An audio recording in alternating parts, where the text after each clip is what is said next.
My neighbor knocked on the door at 5 a.m. Your wife is making your favorite dish for dinner today, as a surprise. Don't eat it. Make an excuse, just trust me. I asked why. He looked terrified and said, You'll understand by noon. At 11:30 I got a call from the police. I'm glad to have you here. Follow my story until the end and comment the city you're watching from so I can see how far my story has reached. I never thought my 64 years of life had prepared me for what happened that cold February morning. The banging on my front door at 5 a.m. wasn't gentle. It was desperate, frantic, the kind of knocking that makes your heart race before you're even fully awake. I stumbled out of bed, my joints protesting after 35 years of working construction before retirement. Ashley was still sleeping, her graying hair spread across the pillow, completely undisturbed by the commotion. She'd always been a heavy sleeper. I grabbed my robe and shuffled to the front door, wondering what kind of emergency could bring someone to our doorstep at this ungodly hour. When I opened the door, Tom Richardson stood there in his pajamas and winter coat, his face pale and drawn. Tom lived next door, and we'd exchanged pleasantries over the fence for the past 3 years since he moved in. But we weren't close. He was a quiet man, maybe in his early 70s, who kept to himself and tended his garden with almost obsessive precision. Bruce, he said, his voice shaking. I need to talk to you. It's urgent. I squinted at him, still trying to wake up. Tom, what's going on? Is everything okay? He glanced nervously toward my house, then grabbed my arm. Not here. Can you step outside? Something in his tone made me comply. I followed him onto the front porch, closing the door softly behind me. The February air bit through my thin robe, but Tom's expression told me this wasn't about my comfort. Bruce, this is going to sound insane, but I need you to listen to me very carefully. He paused, running a trembling hand through his thinning hair. Your wife is planning to make your favorite dinner tonight. She's calling it a surprise. I stared at him, confused. Okay, and that's a problem because? Don't eat it. His words came out sharp and desperate. Whatever excuse you need to make, don't eat that food. Please, just trust me on this. I felt a chill that had nothing to do with the morning air. Tom, what the hell are you talking about? Why would I not eat dinner that my wife cooked? He looked around frantically, as if someone might be listening. I can't explain it all right now, but your life depends on it. Make an excuse. Say you're sick. Say you ate a big lunch. I don't care what you tell her. Just don't eat what she prepares tonight. My mind was reeling. This was Ashley we were talking about. My wife of 35 years. The woman who'd stood by me through my father's death, my mother's long illness, the lean years when construction work was scarce. The woman who'd raised our 3 children with patience and love. Tom, you're scaring me. If you know something about my wife, you need to tell me what it is. He shook his head vigorously. I can't. Not yet. But Bruce, I swear to you, by noon today you will understand why I'm asking this of you. The way he said it sent ice through my veins. There was something in his eyes, a knowledge that terrified him. Whatever Tom knew, it was eating him alive. Is Ashley in some kind of trouble? I asked. Just promise me, he insisted, gripping my shoulder. Promise me you won't eat that dinner tonight. I looked at this man I barely knew, standing in his pajamas in the freezing cold, begging me not to eat a meal my wife hadn't even started cooking yet. Everything about the situation screamed madness, but the terror in Tom's eyes was real. Okay, I heard myself say. I promise. Relief flooded his face. Thank you. I know how this sounds, Bruce. I know you think I've lost my mind, but by noon you'll understand. He turned and hurried back to his house, leaving me standing on my porch in the bitter cold, my mind spinning with questions. I went back inside, my hands shaking as I closed the door. Ashley was still asleep, looking peaceful and innocent in the dim light filtering through our bedroom curtains. I made coffee and sat at the kitchen table, staring out the window toward Tom's house. What could he possibly know about Ashley that would make him risk looking like a lunatic to warn me? We'd been married for 35 years. I knew this woman better than I knew myself. Or did I? As the morning progressed, I found myself watching Ashley with new eyes. She woke up around 7:30, as she always did, and padded into the kitchen in her fuzzy slippers. Morning, honey, she said, kissing my cheek. You're up early. Couldn't sleep, I said, which was true enough. She moved around the kitchen with a familiar efficiency, making her toast and tea. Everything seemed normal, but Tom's words echoed in my head. I studied her face, looking for signs of something, anything that might explain his warning. "I was thinking," Ashley said, buttering her toast, "maybe I'll make that beef stew you love so much tonight. The one with the carrots and potatoes you always rave about." My blood turned to ice.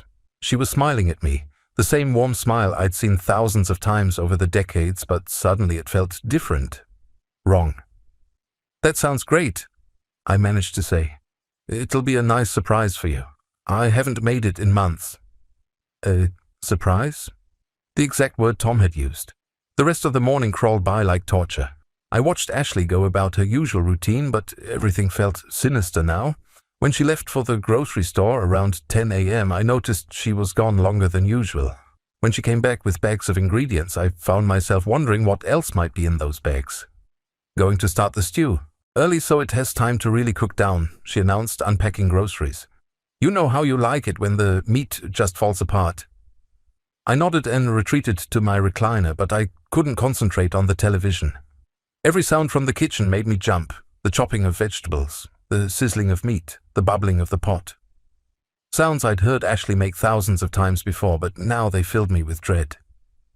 At 11:25, my phone rang. The caller ID showed a number I didn't recognize, but when I answered, a crisp, professional voice said, "Mr. Bruce Morrison?" "Yes, this is Bruce. This is Detective Sarah Chen with the Metro Police Department. Sir, I need to inform you that your wife, Ashley Morrison, was arrested this morning on charges of attempted murder." The phone slipped from my numb fingers and clattered to the floor. I scrambled to pick up the phone, my hands shaking so violently I nearly dropped it again. "What did you just say?"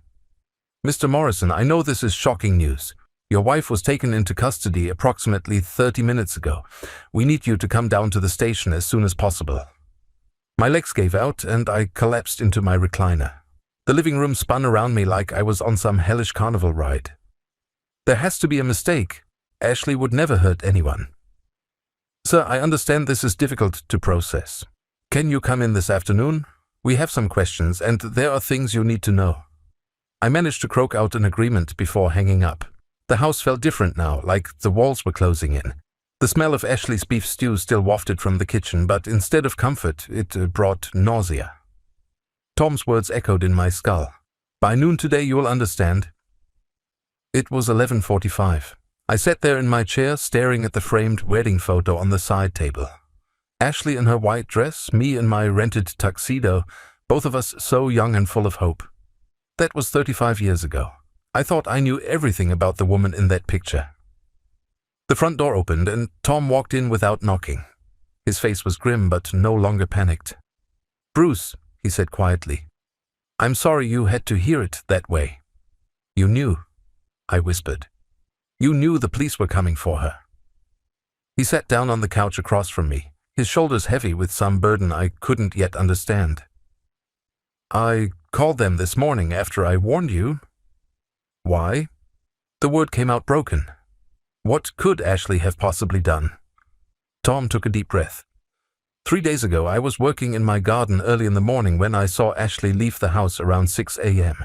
She drove to Miller's hardware store and bought a bottle of rat poison, industrial strength. The room started spinning again. "Rat poison? We don't have rats in this neighborhood, Bruce. The houses are too new, too well maintained. I know because I used to be a pest control inspector before I retired. There's no reason anyone on our street would need rat poison." My mouth went dry. "Maybe she saw signs of mice or something." Tom shook his head sadly. "That's what I hoped too, so I watched. Yesterday I saw her at Peterson's pharmacy downtown. She spent 45 minutes talking to someone behind the counter, pointing at various bottles." "Talking to who?" I asked around. Turns out Ashley's been building a relationship with one of the younger pharmacists there, a man named David Kellerman, 28 years old, recently divorced. The words hit me like physical blows. Ashley was having an affair. At 62 years old, my wife of 35 years was having an affair with a man young enough to be our son. "How long?" I managed to ask. From what I could piece together, about 3 years. 3 years. I thought about the last 3 years of our marriage. Had there been signs? Late nights when she said she was at book club, shopping trips that lasted longer than they used to, phone calls she took in the other room. Bruce, there's more. Tom's voice was gentle, but each word felt like a knife. I did some digging into David Kellerman's background. His ex-wife filed a restraining order against him last year. Apparently, he convinced her to take out a large life insurance policy, and then she started getting mysteriously sick. Are you saying he's done this before? I'm saying your wife found herself the perfect partner for the perfect crime. I stood up abruptly, needing to move, needing to do something with the energy coursing through me. This is insane. Ashley wouldn't kill me for money. We don't even have that much money. Don't you? Tom asked quietly. I stopped pacing. Our savings were modest, maybe $80,000 put away over the years. The house was paid off, worth maybe $250,000 in today's market. My pension and Social Security weren't huge, but they were steady. Your life insurance policy, Bruce. How much is it worth? My heart sank. $500,000. Plus your pension benefits, your Social Security, and a paid-off house. To a 28-year-old pharmacy worker making $30,000 a year, that's a fortune. I felt like I was drowning. How do you know all this? Tom looked uncomfortable. Because I've been watching your house for 3 months. I've been following Ashley when she leaves.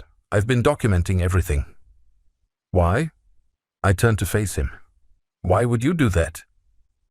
For the first time since this nightmare began, Tom's composure cracked. His eyes filled with tears and his voice shook when he spoke. Because Ashley isn't my neighbor's wife, Bruce. She's my daughter. The world stopped. Everything stopped. Sound, time, breath, heartbeat. Everything. What? My real name is Thomas Morrison. Ashley is my daughter.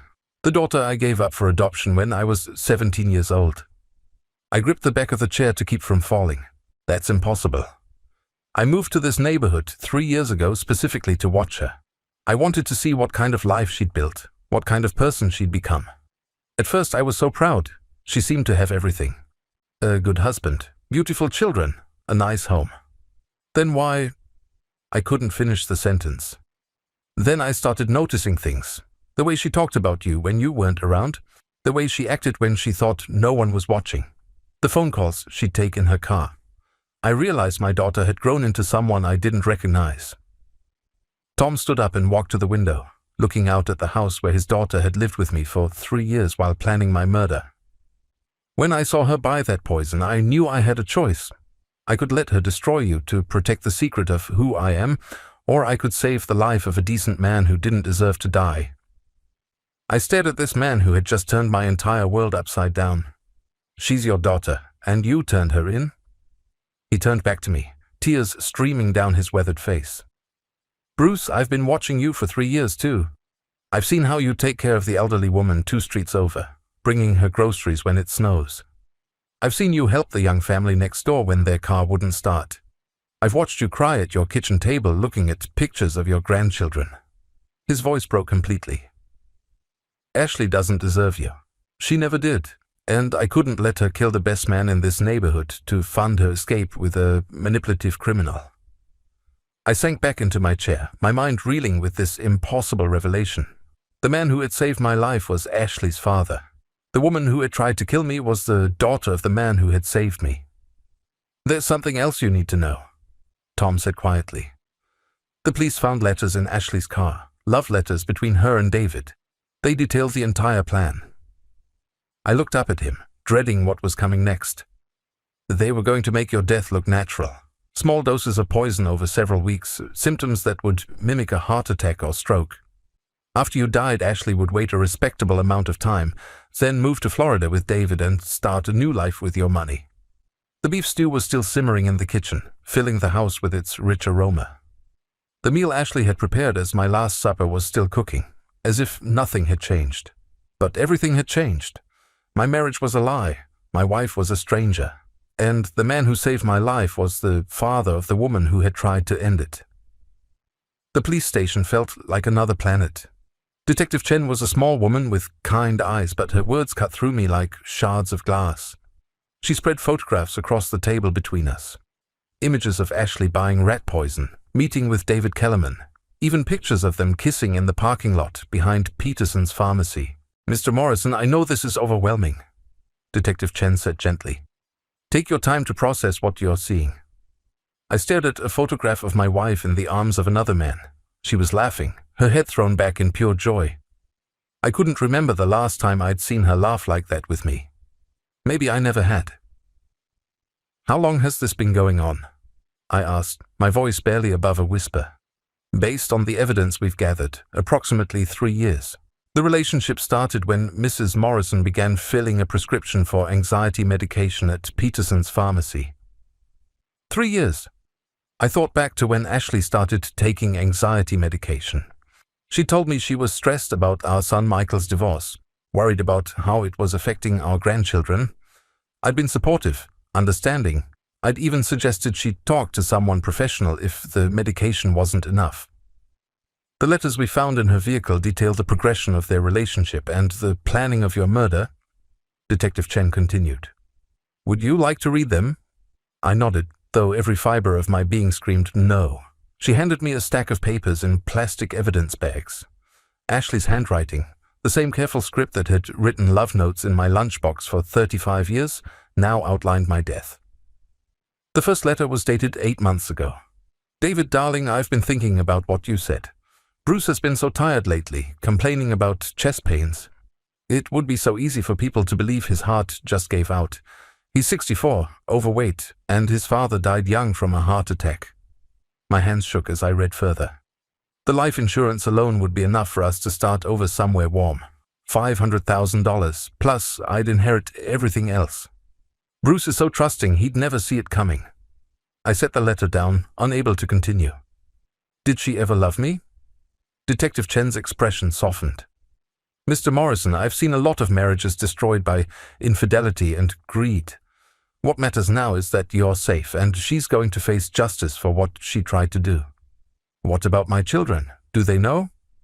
We haven't contacted them yet. We wanted to speak with you first. The thought of telling Michael, Sarah, and Jennifer that their mother had tried to poison me made me physically ill. How do you explain to your children that the woman who raised them, who kissed their scraped knees and helped with homework, is a would-be murderer? There's something else, Detective Chen said carefully. We've been in contact with authorities in Florida where Mr. Kellerman previously lived. His ex-wife, the one who filed the restraining order, she's agreed to testify about similar attempts on her life. So, this wasn't his first time? We believe Mr. Kellerman has been targeting older women with assets for at least 5 years. Your wife appears to be his most successful recruit. The word recruit hit me like a punch. Ashley hadn't just fallen for a younger man. She'd been recruited into a conspiracy to commit murder. My murder. When I finally left the police station, the sun was setting, and I felt like I'd aged a decade in one afternoon. Tom was waiting for me in my driveway, sitting on the front steps of my house. How did it go? He asked. I sat down beside him, too exhausted to stand. They showed me letters, pictures, everything. I'm sorry, Bruce. I know how hard this must be. We sat in silence for a while, watching the streetlights come on. Finally, I asked the question that had been eating at me since his revelation. Why didn't you ever try to contact Ashley before this? Why wait until now? Tom sighed deeply. I was 17 when Ashley was born. Her mother was 16. We were just kids ourselves, scared and unprepared. My parents forced me to give up all parental rights and never contact the baby again. They said it would be better for everyone, especially the child. Did you ever wonder about her? Every single day for 45 years. When I retired and had time on my hands, I hired a private investigator to find her. When I learned she was married and seemed happy, I thought maybe I could just watch from a distance, see what kind of person my daughter had become. But it didn't turn out the way you hoped. No, it didn't. His voice was heavy with regret. The daughter I'd dreamed about for decades turned out to be someone I couldn't recognize, someone capable of murder for money. My phone buzzed with a text message. It was from our oldest son, Michael. Dad, we heard about Mom on the news. What the hell is going on?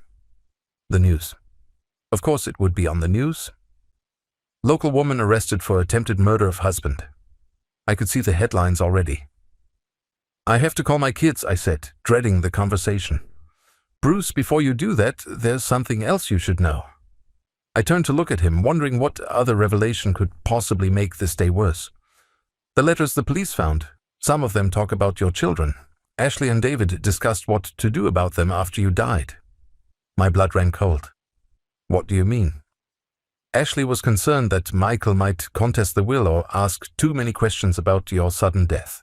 David suggested they might need to handle him too if he became a problem. The implication hit me like a freight train. Ashley hadn't just been planning to kill me. She'd been prepared to kill our son if he got in the way of her inheritance. I stood up abruptly, my legs unsteady. I need to call them. I need to warn them. The police already have David in custody, Tom said quickly. Your children are safe now. But were they really? How could I ever feel safe again, knowing that the woman I'd shared a bed with for 35 years had been capable of murdering not just me, but potentially our children too? I called Michael first.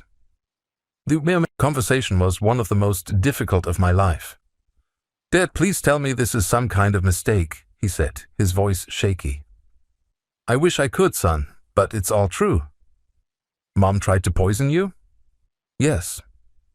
Because she's having an affair? Yes. The silence stretched between us for what felt like eternity.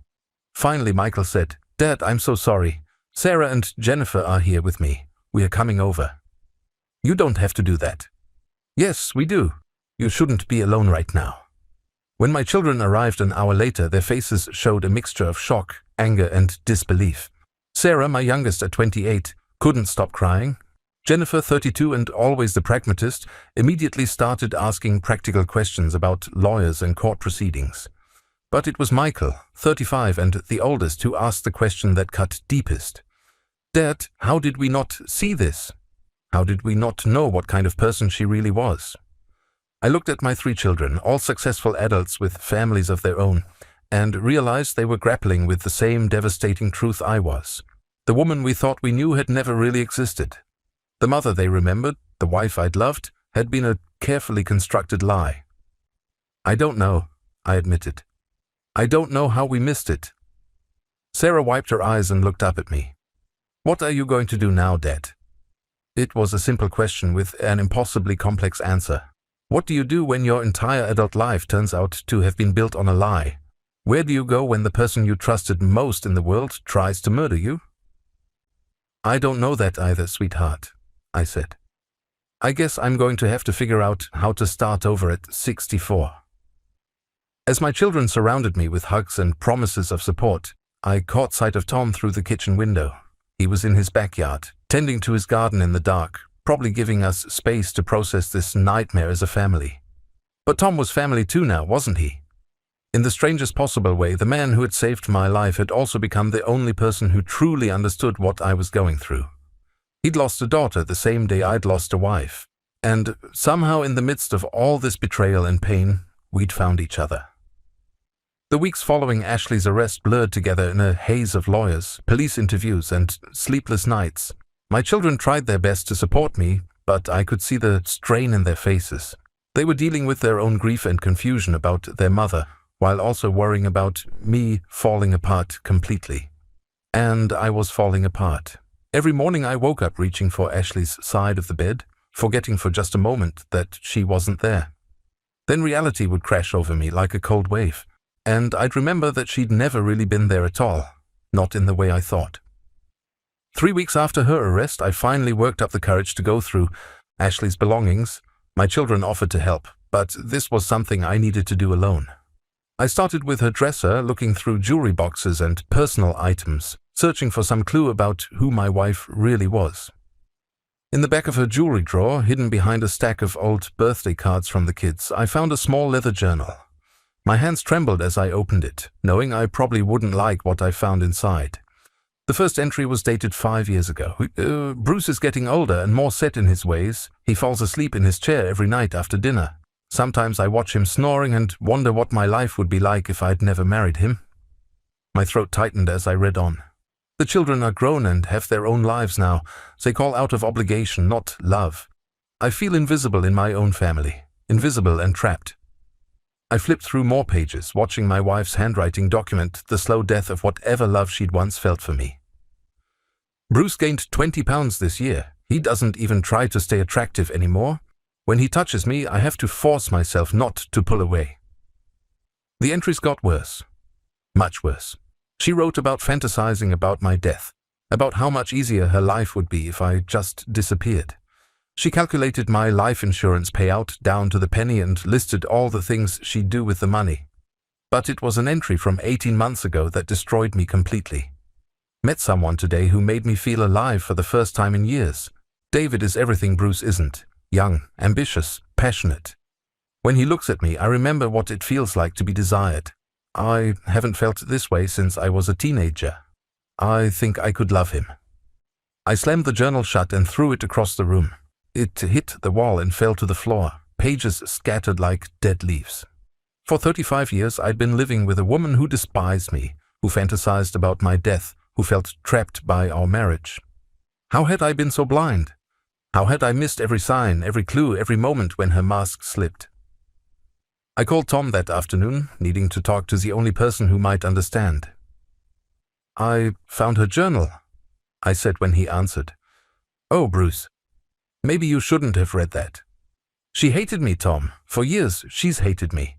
The whole time I thought we had a good marriage, she was fantasizing about my death." "Come over," he said simply. "You shouldn't be alone right now."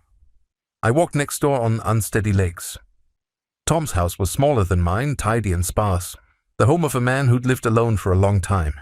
He made coffee and we sat at his kitchen table while I told him about the journal entries. "She wrote about feeling invisible," I said. "But I never ignored her. I always tried to include her in everything." "Bruce, you can't blame yourself for her choices." "Can't I? What kind of husband was I really?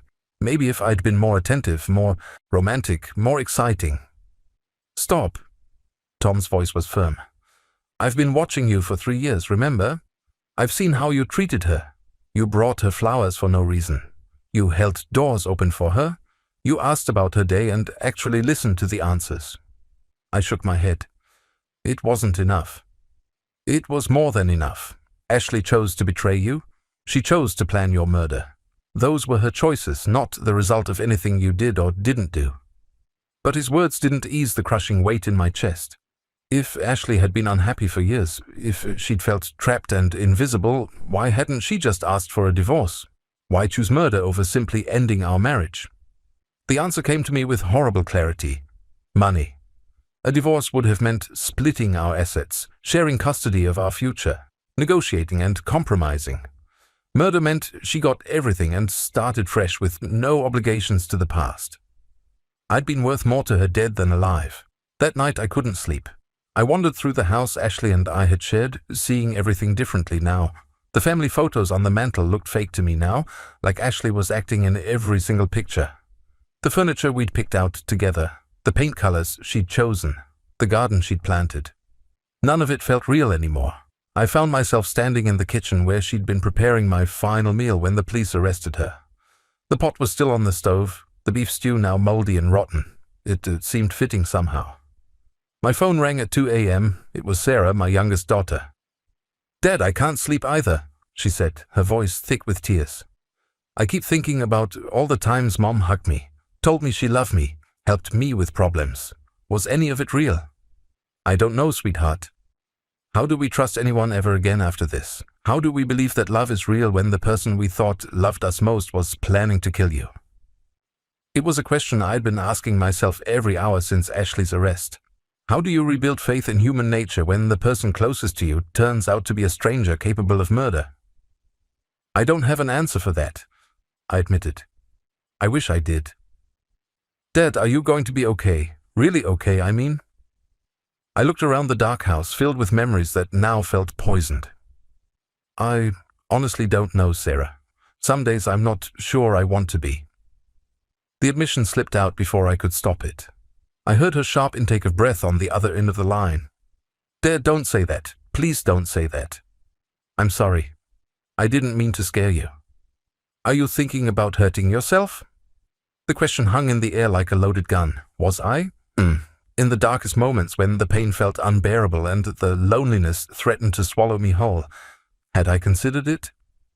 Sometimes I just don't see the point in starting over at 64, I said carefully. Everything I thought I knew about my life was a lie. Everything I built was based on someone else's deception. Dad, please come stay with Michael and me for a while. Don't be alone in that house. I need to be here, Sarah. I need to figure out what comes next. After we hung up, I sat in my recliner and stared at the ceiling. What did come next? I was 64 years old, about to be divorced, with a life story that sounded like something from a made-for-TV movie. Who would want to start a friendship or relationship with a man whose wife had tried to poison him? The loneliness was suffocating. For 35 years, Ashley had been my companion, my confidant, my closest friend. Even if it had all been an act on her part, it had been real for me. I'd shared every thought, every hope, every fear with someone who secretly despised me. How do you recover from that kind of betrayal? How do you learn to trust again when the person you trusted most in the world was your would-be murderer? I closed my eyes and tried to imagine a future. Maybe I'd sell the house and move somewhere new. Maybe I'd travel, see the places Ashley and I had talked about visiting but never did.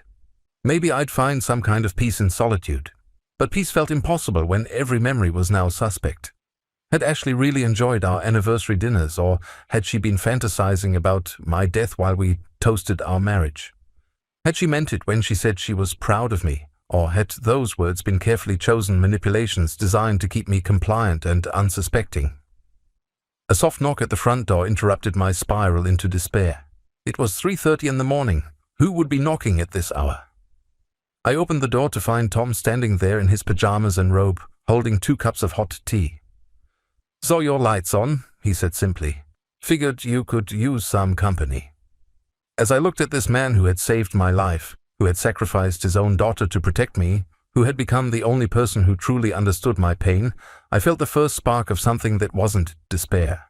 Maybe I wasn't as alone as I thought.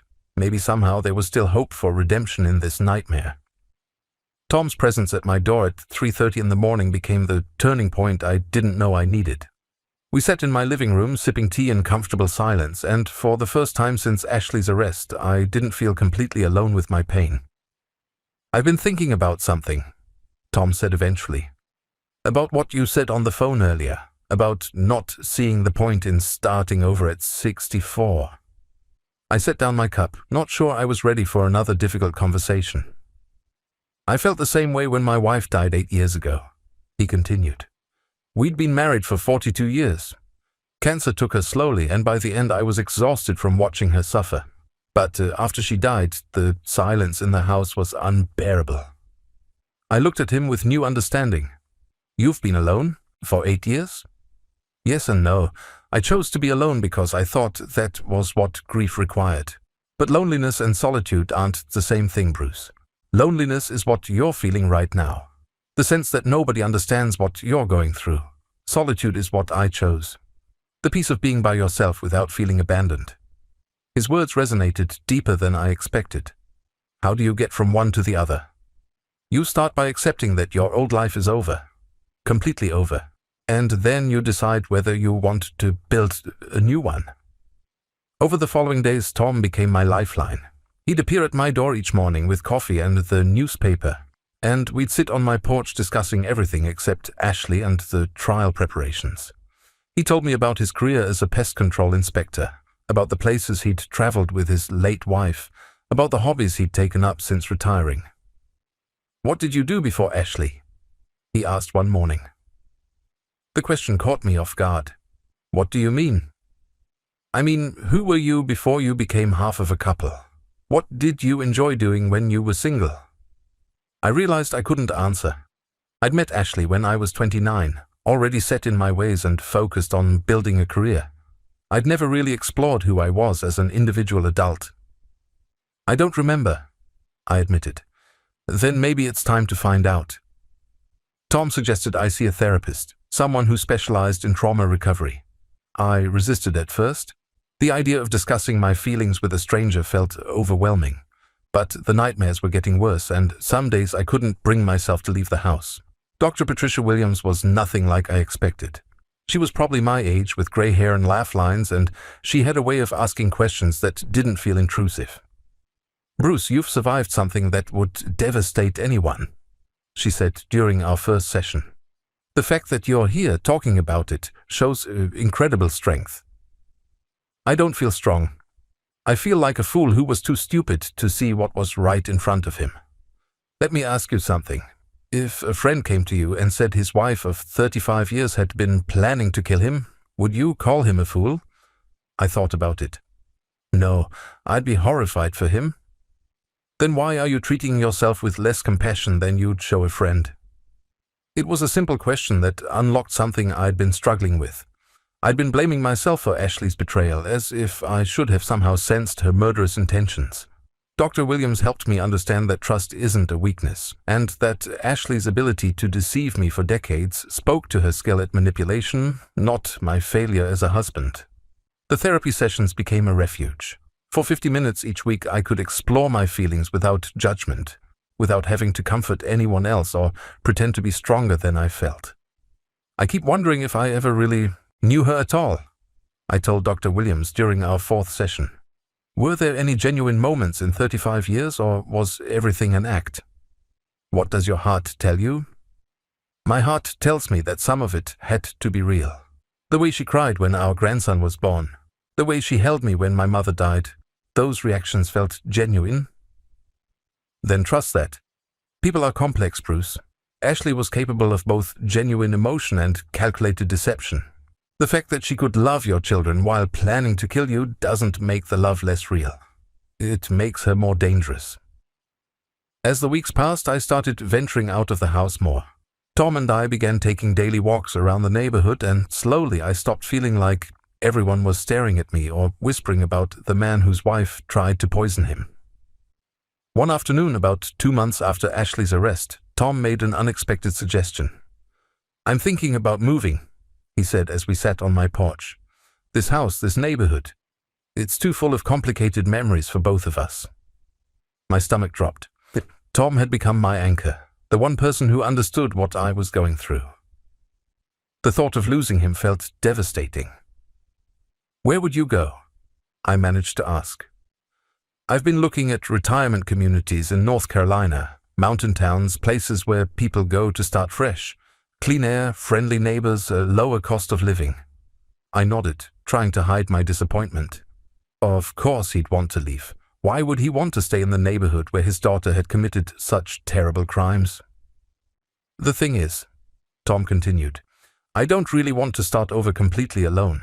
I was wondering if you might be interested in a change of scenery too." I stared at him. "You're asking me to move with you?" "I'm asking if you'd like to consider it. We could each get our own place, but maybe in the same area. We've become good friends, Bruce. Real friends. And I think we could both benefit from a fresh start somewhere new."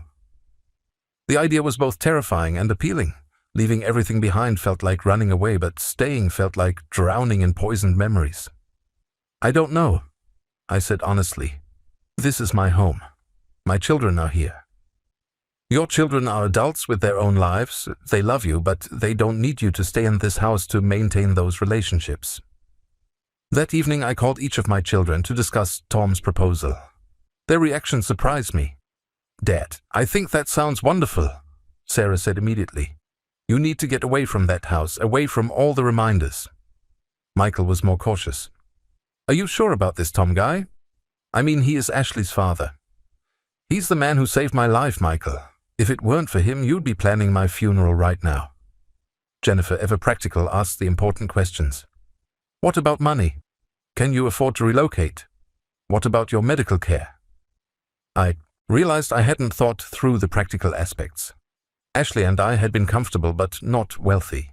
The legal fees from her case were mounting, and I had no idea how much a fresh start would actually cost. The next day I made an appointment with my financial advisor. The conversation was eye-opening. "Your situation is actually more stable than you might think," he explained. "With Ashley in prison, you're not responsible for her legal fees. The house is in both your names, but given the circumstances, you should be able to sell it and keep the entire proceeds. Your pension and social security will transfer anywhere in the country. He helped me run the numbers. After selling the house and paying off the remaining legal costs, I'd have enough to buy a modest home somewhere less expensive and maintain my current standard of living. For the first time in months, I felt something that might have been excitement. That night, I found myself standing in the kitchen where Ashley had prepared my last meal. And instead of feeling sick, I felt determined. This house wasn't my home anymore. It was a crime scene. These walls held 35 years of memories, but now I knew that many of those memories were lies. I walked through each room, mentally cataloging what I wanted to keep and what I was ready to leave behind. The furniture Ashley and I had chosen together could stay with the house. The family photos would come with me, but I'd frame new ones featuring the people who truly loved me. In our bedroom, my bedroom now, I opened the closet and began sorting through Ashley's belongings. Her clothes still hung there, still smelled like her perfume. For a moment, the familiar scent brought back memories of better times, and I felt a stab of grief for the woman I thought I'd married. But then I remembered her journal entries, her letters to David, her plans for my murder, and the grief transformed into something cleaner. Acceptance. Ashley Morrison, the woman I'd loved for 35 years, had never really existed. She'd been a carefully constructed character designed to keep me compliant and unsuspecting while she lived her real life in secret. I couldn't mourn someone who had never been real, but I could build a new life with people who were. I picked up my phone and called Tom. "I've made a decision," I said when he answered. "Let's start looking at places in North Carolina." His relief was audible. "Really? You're sure?" "I'm sure. It's time to find out who Bruce Morrison is when he's not being manipulated and deceived." "Bruce," Tom said quietly, "I think you're going to like the man you discover." For the first time in months, I thought he might be right. 3 years have passed since that February morning when Tom knocked on my door and saved my life. As I sit on the porch of my small cabin in Asheville, North Carolina, watching the morning mist rise off the Blue Ridge Mountains, I can barely recognize the broken man I used to be. The transition wasn't easy. Selling the house in Michigan took 6 months, partly because of the media attention Ashley's case had generated. Local woman attempts to poison husband had been front-page news for weeks, and potential buyers were either morbidly curious or completely uninterested in purchasing a house with such dark history. But eventually a young family bought it, planning to renovate completely and make it their own. I was glad it would become something new, something untainted by the lies that had lived within those walls. Tom and I found houses just 2 streets apart in a quiet retirement community outside Asheville. His place is slightly larger, with a workshop where he's taken up woodworking. Mine is smaller but perfect for my needs, with a wraparound porch where I spend most of my mornings reading and watching the world wake up. The first year was the hardest. Ashley's trial lasted 8 months, and I had to testify about our marriage, about the lies I'd lived with unknowingly. Facing her in that courtroom was one of the most difficult things I've ever done. She sat at the defendant's table, looking older, smaller, nothing like the woman who had shared my bed and planned my death. Her lawyer tried to paint me as an inattentive husband who had driven his client to desperation. They suggested Ashley had been suffering from some kind of mental breakdown, that her actions were those of a woman crying out for help, rather than a calculated murderer. But the evidence was overwhelming. The letters between Ashley and David Kellerman detailed every aspect of their plan.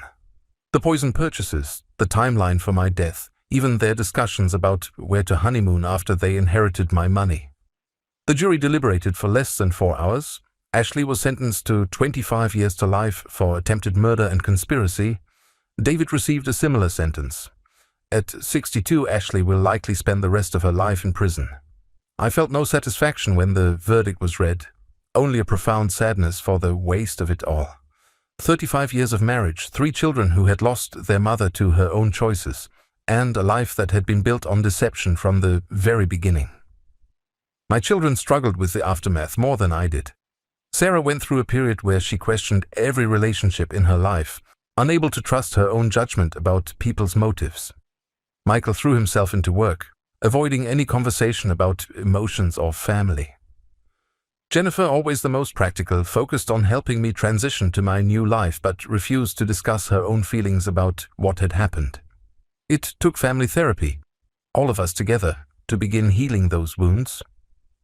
Dr. Williams referred us to a specialist in North Carolina, and for months we met every other Saturday to process the trauma Ashley had inflicted on all of us. Your mother's choices weren't a reflection of your worth as children, the therapist reminded my kids repeatedly. And they weren't a reflection of your father's worth as a husband. Some people are capable of compartmentalizing love and cruelty in ways that seem impossible to understand. Slowly, gradually, we began to rebuild our relationships on a foundation of honesty rather than obligation. My children visit me regularly now, and our conversations are deeper, more authentic than they'd been in years. We don't pretend everything is fine, and we don't avoid difficult topics. We've learned that real love can withstand truth, even when that truth is painful. Tom became the brother I never had. We take daily walks through the mountain trails, play chess in the evenings, and cook dinner for each other when one of us doesn't feel like being alone. He taught me to garden, something Ashley had always insisted on doing herself, and I discovered I have a natural talent for growing tomatoes and herbs. But the most unexpected gift of this new life came 18 months after we moved to North Carolina. I was at the grocery store struggling to reach a can of soup on the top shelf, when a voice behind me said, "Here, let me help you with that." I turned to find a woman about my age with silver hair and kind eyes, easily reaching the can I'd been stretching for. She handed it to me with a smile. "Thank you," I said. "I used to be taller, I swear." She laughed, a warm sound that made something in my chest flutter. "We all used to be a lot of things. I'm Margaret, but everyone calls me Maggie." "Bruce Morrison, new to the area." I figured. I would have remembered touching you around. "Welcome to Asheville." There was something about her that immediately put me at ease. Maybe it was the way she looked directly at me when she spoke, or the fact that her smile seemed genuinely interested, rather than politely distant. "Are you settling in okay?" she asked as we walked toward the checkout lanes. "Better than I expected. It's a beautiful area." "It is. Perfect for starting over if that's what you're looking for." The phrase caught my attention. "How did you know that's what I was doing?" "Because that's what I'm doing too. My husband passed away 3 years ago, and I finally decided it was time to stop living in the past and figure out what the future looks like." Over the following weeks, Maggie and I began running into each other regularly. At the library where we both volunteered. At the farmer's market on Saturday mornings. At the community center where senior citizens gathered for various activities. Tom noticed the change in my demeanor before I did. "You're humming," he observed one morning as I made coffee. "Am I?" "You've been humming for 3 days. Also, you bought new shirts and you are shaving more carefully." I felt heat rise in my cheeks. "Don't read too much into it." "Bruce, there's nothing wrong with being interested in someone. You're allowed to be happy." The idea of romantic happiness felt foreign after everything I'd been through with Ashley. How could I trust my judgment about women when I'd been so completely deceived for 35 years?